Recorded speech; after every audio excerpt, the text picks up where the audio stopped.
Hello everyone, welcome to life in frames new blog. আজকে আমাদের ছিল চেরাপুঞ্জিতে 3rd নাম্বার দিন, আর সঙ্গে ছিল আমাদের ফেরারও দিন। সব দিকটা কুয়াশায় ঢাকা। এই জায়গাটা থেকে 7 সিস্টার ফলসটা দেখা যায়, কিন্তু যেহেতু পুরোটা একদম কুয়াশায় ঢাকা, সেই জন্য কিছুই দেখা যাবে না। রাস্তাঘাটের এই পরিস্থিতি যে আমরা এখানে স্টে করছি, তার ব্যাক সাইডে আমাদের রুম আছে।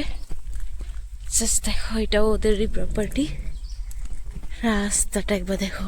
এই কুয়াশা ভরা কনকনে শীতে ব্রেকফাস্টের পরে আমরা কোথায় গেলাম সেটা দেখার জন্য অবশ্যই ব্লগটা সম্পূর্ণ দেখো। 9:30টার সময় উঠেছি, তাও দেখে মনেই হচ্ছে না যে 9:30 বাজে। আমাদের ওইদিকে এরকম টাইমে 5টা এরকম বাজছে, এরকম লাগছে কুয়াশা দেখে।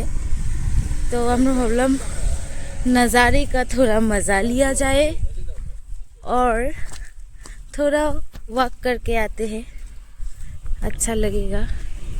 देखो किच्छु এখান থেকে নাকি 7 सिस्टर फॉल्स ওটা দেখা যায়। 7 एक भी सिस्टर देखने को मिल जाए तो हम खुद को खुश नसीब सोचेंगे। কাউকেই দেখা যাচ্ছে না, কেউ আসলে ওই যে মাম্মি কেউ দেখা যাচ্ছিল না। ওই না। হ্যাঁ, হ্যালো, চলো আগে बढ़ते हैं। এত সুন্দর। তো ওয়াক করে এসে ব্রেকফাস্টের পরে আমরা সিধা নেমে গেছিলাম সুইমিং পুলে।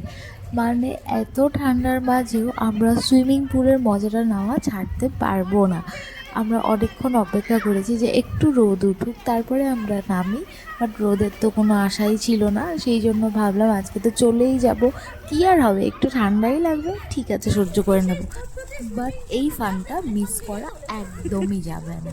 তো আমি তো যেহেতু সুইমিং করতে পারি না, এটা তোমরা আমার আগের একটা ব্লগে দেখেছিলে, যখন আমি দিদির সাথে প্রি ওয়েডিং শ্যুটে গেছিলাম, ওখানেও সুইমিং পুল ছিল, বাট আমি সুইমিং করতে পারি না, সেই জন্য এমনি এমনি জলে মজা করছিলাম। তো আমার মতন মামও পারে না সুইমিং করতে, বর্দা আর বৌদি পারে, কিন্তু ওখানে জলটা না একটু কম ছিল, কারণ কি জলটা যেহেতু পাহাড় থেকে আসছিল, আর জলটা মানে স্টোর করার ওদের অপশানটা ছিলই না, মেবি না খোলা ছিল, কিছু একটা ব্যাপার ছিল ওই সময়, সেই জন্য জলটা ভরতে অনেকটা সময় লাগছিল। আর জলটা ভরছিল এক সাইড থেকে, আর এক সাইড থেকে বেরিয়ে যাচ্ছিলো, সেই জন্য বেশি একটা জল ছিল না ওই সময়। হয় আর যেহেতু পাহাড়ের থেকেই জলটা আসছিল, তো জলটা স্টোর করলে অনেক বেশি ওভারফ্লো হয়ে যাবে, সেই জন্য হয়তো বন্ধ করার সিস্টেমটা ছিল না। যাই হোক, তো অতটুকু জলেই আমরা খুব মজা করেছি। তারপর ভীষণ ঠান্ডা ছিল ওইখানে, তাই আর দেরি না করে উঠে আসলাম, যেহেতু আমাদেরকে ফিরতেও হবে আজকে। তো চলো ভিডিওটা এখানেই শেষ করছি। ভিডিওটা কেমন লাগলো